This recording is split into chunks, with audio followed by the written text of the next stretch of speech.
Hospitales chinos enfrentan una crisis por un brote de neumonía en niños, y la OMS hace un llamado urgente a Pekín para obtener detalles sobre el aumento de enfermedades respiratorias. ProMed lanzó una alerta sobre una epidemia de neumonía no diagnosticada, en grupos de niños, especialmente en el norte de China. Aunque China ha dejado atrás los extremos bloqueos por la política de COVID, este invierno se ve afectado por un resurgimiento de preocupación. En este primer año desde las protestas sociales que llevaron al levantamiento de restricciones, la pandemia parece haber quedado atrás más rápido de lo esperado.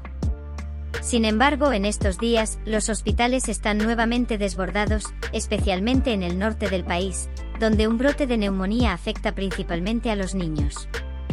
En Pekín, el Centro para el Control y Prevención de Enfermedades informó que el hospital infantil tiene 3.500 pacientes ingresados con infección respiratoria debido a un brote de Mycoplasma pneumoniae, también conocida como neumonía ambulante.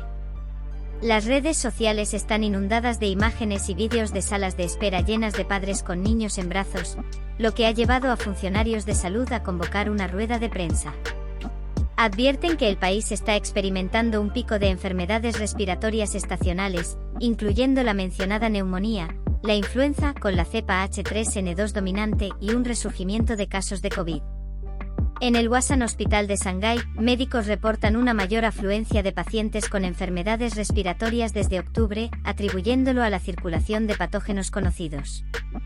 La alerta de ProMed del martes por la noche ha elevado la preocupación, llevando a la OMS a solicitar a Pekín información detallada sobre el aumento de enfermedades respiratorias. La incertidumbre persiste sobre si estos casos están vinculados al brote previamente reportado por las autoridades chinas o si se trata de un nuevo brote.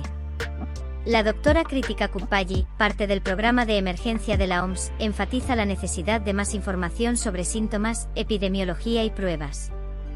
La Agencia de Salud Global ha solicitado a Pekín datos adicionales, incluyendo información epidemiológica, clínica y resultados de laboratorio de las infecciones en niños. También busca comprender las tendencias en la circulación de patógenos conocidos y la carga actual en los sistemas de atención médica en el gigante asiático. La situación sigue siendo fluida, y estaremos atentos a nuevas actualizaciones. Manténganse seguros y bien informados.